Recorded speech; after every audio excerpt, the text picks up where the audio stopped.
किताबें दोस्तों यूट्यूब से मैं साधना आप सबका स्वागत एवं अभिनंदन करती हूँ।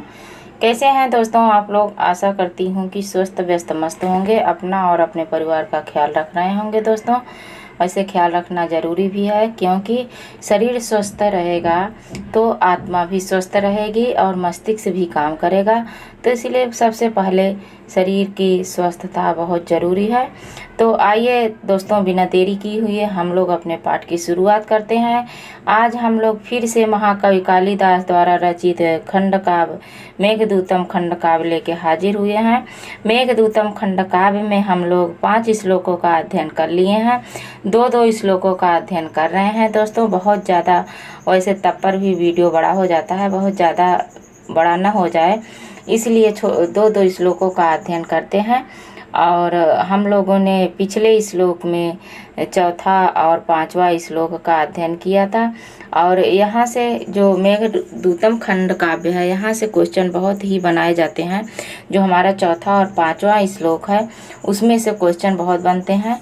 और हमने साथ व्याख्या के साथ साथ क्वेश्चन भी इसमें बताते हैं कि क्वेश्चन कैसे, कौन कौन से क्वेश्चन बनेंगे, किसकी बनने की संभावना है। तो जो लोग न देखे हों तो वो लोग जाके डिस्क्रिप्शन में इसका लिंक दिया रहेगा, उसे देख लीजिए। तो आइए दोस्तों, बिना देरी किए हुए हम लोग अपने पाठ की शुरुआत करते हैं। सबसे पहले उसके बाद हम लोगों ने 5वें में पढ़ा था कि जो मेघ था वो क्या था कि प्रत्यासन्ने नभसिदयिता जीविता लंबनार्थी, यानी स्वागत वचन को बोला। और चौथे में धूम और मेघ के कितने रूप होते हैं, किस किस वस्तुओं से, किस किस पदार्थों से मेघ बना है, इस सब का यक्ष का मेघ द्वारा संदेश भेजने का कारण बताते हुए कवि कहते हैं, धूम ज्योति सलिल मरुताम सन्निपात को मेघ संदेशार्थ को पटुकर्ण प्राण भी प्रापणीय इत्यौ सुक्याद परिगणयन गुह कस्तम याचे कामार्था ही प्रकृति कृपणास चेतनास चेतनेषु। जो है वो जो यक्ष है वह मेघ से कारण बताता है कि मैं जो संदेश भेजने के इच्छुक हूँ और बहुत प्रयत्न करके बहुत देर तक सोच विचार के ऐसा कर रहा हूँ। ऐसा इसलिए कर रहा हूँ कि जो कामार्थ व्यक्ति होते हैं वो उनको चेतन और अचेतन में कोई समझ नहीं पाते कि जो चेतन है या अचेतन है। तो आइए आज हम लोग 6वें श्लोक से अध्ययन करते हैं। सबसे पहले 6वें श्लोक का हम लोग वाचन करेंगे, उसके बाद फिर है उसके प्रश्नों को देखेंगे, व्याख्या को, अर्थ को देखेंगे। ते है जैसा कि सभी को पता है कि जो मेघदूतम है वो मंदाक्रांता छंद में है। मंदाक्रांता छंद का हम लोग पहले अध्ययन कर चुके हैं। मंदाक्रांता छंद में आइए 6वें श्लोक को देखते हैं। जातम वंशे भुवन विदिते पुष्करावर्तकानां जानामि त्वां प्रकृति पुरुषं कामरूपं मघोन तेनार्थी त्वं त्वयि विधिवशात् दूरबन्धुर्गतोऽहं यञ्चामोघा वरमधिगूढे नाद में लब्ध कामा। तो आइए दोस्तों, सबसे पहले यहाँ से देखते हैं। ये हमारा 6वां श्लोक है। जातम वंशे भुवन विदिते पुष्करावर्तका नाम जानामि त्वां प्रकृति पुरुषं काम रूपम मघोन तेनार्थित्वं तयि विधिविषात् दूरबंधु गतोऽहं यांचा मोघा वरम अधिगुणे नाध में लब्ध कामा। तो इसका अर्थ को देखते हैं। सबसे पहले इसके शब्दार्थ को समझते हैं। शब्दार्थ क्या है, तो यहाँ है त्वाम। सबसे पहले त्वाम शब्द, जातम वंशे भुवन विदिते पुष्करावर्तका नाम। त्वाम शब्द किसके लिए आया है, तो त्वाम शब्द तुमको, किसको, तुमको अर्थात मेघ को। जातम वंशे भुवन विदिते किसके लिए आया है, मेघ के लिए आया है। किसके लिए दोस्तों, मेघ के लिए आया है। उसके बाद है भुवन विदिते, यानी लोक प्रसिद्ध। भुवन विदिते का अर्थ क्या होगा, लोक प्रसिद्ध, संसार में तुम क्या हो, प्रसिद्ध हो, लोक प्रसिद्ध। ये भी शब्द किसके लिए आया है, ये भी आया है मेघ के लिए। अच्छे से देखिए इसके एक एक अर्थ। त्वाम शब्द मेघ के लिए है। भुवन विदिते यानी लोक और संसार में लोक प्रसिद्ध हो। कौन? मेघ। तुम संसार में प्रसिद्ध हो, कहने का अर्थ है कि तुम संसार में प्रसिद्ध हो। पुष्कर त्वाम यानी तुम संसार में प्रसिद्ध हो। क्यों? पुष्कर आवर्तका नाम यानी पुष्कर और आवर्तक नाम के। पुष्कर आवर्तका नाम, पुष्कर और आवर्तक नाम का ये क्या है? पुष्कर आवर्तक तो ये वंश है। क्या है? वंश है। वंशे माने कुल में, ये वंश है। वंशे माने कुल में। पुष्कर आवर्तक वंशे। यहाँ पे अच्छा कह रहा है कि हे मेघ त्वाम यानी तुम जो हो, तुम क्या हो? तुम प्रसिद्ध हो। किसके लिए? पुष्कर आवर्तक वंश जाति में। जातम शब्द का अर्थ होगा उत्पन्न हुए हो तुम, इसलिए प्रसिद्ध। यहाँ से देखिए तुम क्या हो? प्रसिद्ध हो पुष्कर आवर्तक वंश में उत्पन्न होने के लिए। किसके लिए? उत्पन्न होने के लिए। मेघ से कह रहा है कि तुम पुष्कर आवर्तक जाति में, पुष्कर आवर्तक वंश में जन्म लेने के लिए क्या हो? प्रसिद्ध हो। पुष्कर आवर्तक वंश में जन्म लेने के लिए प्रसिद्ध हो। तो उसके बाद दूसरी लाइन में क्या कह रहा है कि जानामि जाने जाते हो। जानामि जाने जाते हो। प्रकृति पुरुषम काम रूपम मघोन। प्रकृति पुरुषम काम रूपम मघोन यानी तुम जाने जाते हो प्रधान रूप जो है। क्यों जाने जाते हो? कह रहे हैं कि अपनी इच्छा अनुसार शरीर धारण करने के लिए। काम रूपम मतलब अपनी इच्छा अनुसार, मघोना मतलब अपनी इच्छा अनुसार शरीर धारण करने के लिए। मघोना शब्द किसके लिए आया है? तो इंद्र के लिए आया है। किसके लिए? ये शब्द इंद्र के लिए आया है दोस्तों। मघोना शब्द इंद्र के लिए आया है। इसका अर्थ होगा कि इंद्र प्रकृति रूप क्या है? प्रकृति पुरुषम यानी इंद्र का प्रधान पुरुष के रूप में तुम जाने जाते हो। मेघ तुम क्या हो? तुम पुष्कर आवर्तक कुल में जो वंश में उत्पन्न होने के लिए प्रसिद्ध हो और अपनी इच्छा अनुसार रूप बदलने के लिए इंद्र के प्रधान पुरुष के रूप में जाने जाते हो। तीसरे लाइन में कह रहा है यक्ष मेघ से तेन यानी इसी कारण। किस कारण? जिस कारण ये तुम पुष्कर आवर्तक में और अपने रूप जो इच्छा अनुसार रूप धारण करते हो। तेनार्थित्वम इसी कारण विधिवशात भाग्यवश। इसी कारण भाग्यवश दूर बंधु का अर्थ होगा अपनी प्रियतमा से वियुक्त यानी अपने प्रियतमा से दूर। अहम मतलब मैं। दूर बंधु गतो हम। अहम शब्द यक्ष के लिए आया है। दूर बंधु यानी अपनी प्रियतमा से वियुक्त। त्वयि मतलब तुमसे। त्वयि का अर्थ तुमसे यानी मेघ से। किससे?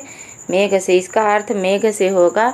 त्वयि अर्थ अर्थित्वम गतम अधिक गुण वाले से कह रहे हैं। अधिक गुण वाले से अर्थात मेघ कह रहा है कि इसी कारण भाग्यवश यानी बड़े भाग्य से अपनी प्रियतमा से वियुक्त होकर मैं तुमसे अधिक गुण वाले व्यक्ति से क्या कर रहा हूँ? याचना कर रहा हूँ। क्या कर रहा हूँ? यांचा। और मेरी याचना कैसी है? जो मैं याचना कर रहा हूँ मोघा मतलब निष्फल हो जाए तो भी। मोघा का अर्थ होगा निष्फल हो जाए, जो असफल। निष्फल का मतलब असफल यानी जो क्या हो जाए? निष्फल हो जाए तो भी क्या हो? वरम अधिगुणे। अगर निष्फल हो जाए तो भी वरम मतलब अच्छी हो। क्या हो? अच्छी हो। किसमें? अधिगुणे नाध में क्या होगा? अच्छी होगी। वरम मतलब अच्छी होगी। वरम का तात्पर्य है अच्छी। वरम मतलब अच्छी होगी। अधमे यहाँ पे ना अधमे। किससे? ना अधमे का अर्थ होगा कि नीच व्यक्ति के विषय में। ना अधमे का अर्थ होगा नीच व्यक्ति के। लब्ध कामा का अर्थ है सफल होते हुए भी न वरम नहीं अच्छी है। अर्थात मेघ का कहने का कारण है कि जो हमारी याचना है अगर वो निष्फल हो जाती है, अधिक गुणवान व्यक्ति के द्वारा निष्फल भी हो जाती है। अगर तुम गुणी हो तुम पुष्कर आवर्तक जाति में जन्म लेने के कारण तुम बड़े ही महान हो। तुम इच्छा धारण करने हो। तुम इंद्र के सारथी हो, इंद्र के जो है समान हो, प्रधान पुरुष हो। इसी कारण जो है भाग्यवश जो मैं दूर हूँ, तो मैं तुमसे जो याचना कर रहा हूँ वह अगर निष्फल भी हो जाती है तो भी अच्छी है। जो नीच व्यक्ति के द्वारा अगर सफल कोई काम हो जाता है तो भी अच्छा नहीं है। मेघ का यही तात्पर्य है।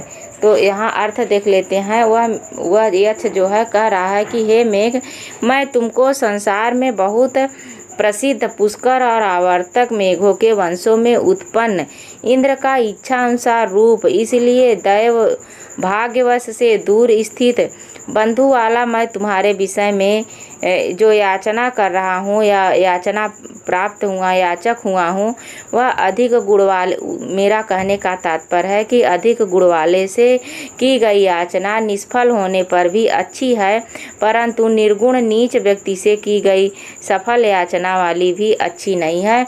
अगर मुझे पता है कि ये व्यक्ति मेरा काम नहीं करेगा, अगर और बहुत दुष्ट है, कह देगा कि हाँ करूँगा, करेगा नहीं, तो मैं उससे याचना करना मेरा बेकार भी है।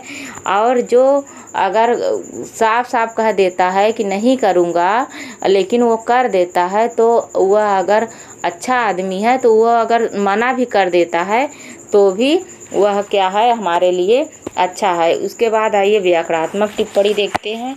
व्याकरणात्मक टिप्पणी में हम लोग सबसे पहले देखेंगे समास। क्या देखेंगे? समास। भुवन विदिते भुवनेषु विदिते में सप्तमी तत्पुरुष समास है। कौन? भुवन विदिते में, ये भुवन विदिते है। भुवन विदिते में कौन सा समास है? तो भुवनेषु विदिते, यानी सप्तमी तत्पुरुष समास है। कौन? सप्तमी तत्पुरुष समास है। उसके बाद यहाँ पर है पुष्करावर्तका नाम। पुष्कर आवर्तका नाम है, तो पुष्कराश्च आवर्तकाश्च तेषाम द्वंद्व समास है। इसमें कौन सा समास है? द्वंद्व समास है दोस्तों। काम में काम रूपम में, कामम रूपम कामेन रूपम व तस्य तम बहुव्रीहि समास है। प्रकृति पुरुषम में, प्रकृति पुरुषम में कौन सा समास है? तो देखिए प्रकृति पुरुषम में प्रकृति चासव पुरुष है, इसमें कर्मधारय है। प्रकृति में कर्मधारय समास है। दूर बंधु दूरे बंधु यशः बहुव्रीहि समास है। यहाँ पे है दूर बंधु गतो हम, तो दूर बंधु कौन है? अहम। अच्छा, तो कौन है? बहुव्रीहि समास है। तो दूर बंधु में बहुव्रीहि समास है। विधिवसात में कौन सा समास है? विधेय वसः तस्मात्, इसमें भी बहुव्रीहि है। कौन बहुव्रीहि है? इसमें भी बहुव्रीहि है। उसके बाद लब्ध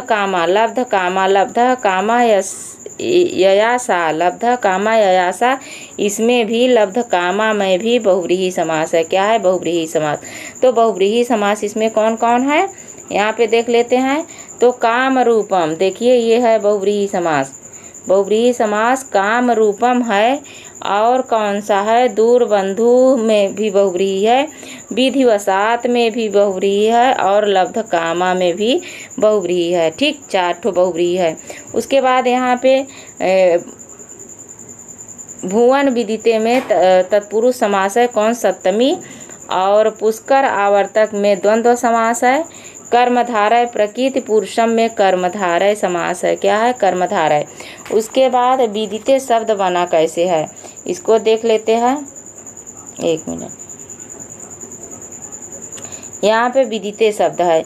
विदिते शब्द कैसे बना है? विद, ये है विद धातु में अक्त प्रत्यय लगा के।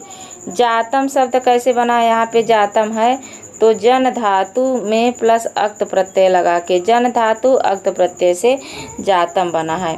उसके बाद अगला है कि बंधु शब्द कैसे बना है? तो बंध प्लस ऊ से, बंधु शब्द यहाँ पे है, जो है कहाँ है? ये है बंधु शब्द। बंधु कैसे बना है? तो यहाँ पे बंध प्लस ऊ से, बंध प्लस ऊ से। आर्थित्वम, तेन आर्थित्वम शब्द कैसे बना है? तो अर्थ प्लस ऋणी प्रत्यय, ऋणी, ऋणी प्रत्यय प्लस अर्थीन प्लस अक्त। क्या अर्थीन प्लस अक्त। गता शब्द कैसे बना है। दूर बंधो गतो, ये है गता। गता शब्द बना है गम धातु अक्त प्रत्यय से। किससे। गम धातु और अक्त प्रत्यय से। अक्त प्रत्यय से बना है दोस्तों। उसके बाद धातु मोघा यांचा शब्द कैसे बना है। यांचा देख लेते हैं। यांचा शब्द बना है याच धातु से। याच धातु नंग प्रत्यय जो श्रुत्व के में होता है। उसके बाद टाप। क्या टाप लगा के यांचा बना है। मोघा शब्द कैसे बना है तो मुँह धातु से। क्या मुँह धातु प्लस घय प्रत्यय लगा के बना है। धातु रूप देख लेते हैं जानामि। जानामि शब्द जो है, जानामि शब्द में कौन सा धातु है तो यह है जानामि। जानामि शब्द में ज्ञा धातु है। क्या ज्ञा धातु है। लट लकार है और लट लकार उत्तम पुरुष है। क्या उत्तम यानी U1 उत्तम पुरुष है। उसके बाद इसमें कौन सा अलंकार है तो ये यांचा मोघा वरम अधिगुणे। यांचा मोघा वरम अधिगुणे नाध में लब्ध कामा, ये क्या है सुक्ति है। क्या है दोस्तों सुक्ति है। में लब्ध कामा ये सुक्ति है। सुक्ति के कारण इसमें जो है अर्थांतर न्यास अलंकार है। उसके बाद आइए यहाँ पे कुछ जो है सवालों को देख लेते हैं कौन बनने वाले सवाल हैं। तो इसमें जो है बनने वाले इच्छा अनुसार रूप धारण करने वाला कौन है तो इच्छा अनुसार रूप धारण करने वाला कौन है मेघ है। कौन है इच्छा अनुसार रूप धारण करने वाला मेघ है। यक्ष मेघ को किसका प्रधान सेवक मानता है तो इंद्र का। प्रधान पुरुष किसका है मघोना इंद्र का है। और जो है इच्छा अनुसार रूप धारण करने वाला कौन है मेघ है। उसके बाद अगला क्वेश्चन बनता है कि यक्ष मेघ को किस कुल में उत्पन्न बताता है तो किस कुल में उत्पन्न हुआ है तो पुष्कर एवं आवर्तक। जो यक्ष है वह मेघ को बताता है कि तुम पुष्कर और आवर्तक वंश में जातम मतलब उत्पन्न हुए हो। उसके बाद यहाँ पे अधिगुण वाले से की गई निष्फल कामना भी किस प्रकार श्रेष्ठ है तो जो लोग निष्फल कामना जो गुणी लोग होते हैं उनसे श्रेष्ठ, उनसे जो है वो निष्फल कामना से जो अवगुण लोग अधिगुणे जो गुणी नहीं है तो नाधमे से अच्छी है अधमे। नाधमे से अच्छी है अधमे यानी जो मना कर दे सीधे वो क्या है वो अच्छी है। लेकिन जो नीच स्वभाव के व्यक्ति हैं वो अगर काम भी कर देते हैं तो भी अच्छी नहीं है। दूर बंधु शब्द किसके लिए आया है तो पहले बताई हूँ किसके लिए यक्ष के लिए। उसके बाद यहाँ पे अगला क्वेश्चन बनता है कि भुवन विदिते में कौन सा समास है। भुवन विदिते में सप्तमी तत्पुरुष समास है अभी बताए हैं। इस श्लोक में कौन सा अलंकार है तो सुक्ति होने के कारण अर्थांतर न्यास अलंकार है। तो आज बस यहीं तक दोस्तों, एक ही इस श्लोक को आज हम लोग कर पाएंगे समय अभाव के कारण। आज बस यहीं तक। वीडियो कैसे लगा आप लोगों को, अच्छा लगे तो लाइक शेयर कमेंट करें। जो हमारे नए साथी हों चैनल को सब्सक्राइब न करें हो तो सब्सक्राइब करें और लाभ उठाएं और कमेंट में ज़रूर बताएं कि वीडियो कैसा लगा आप लोगों को। नमः संस्कृताय दोस्तों, धन्यवाद।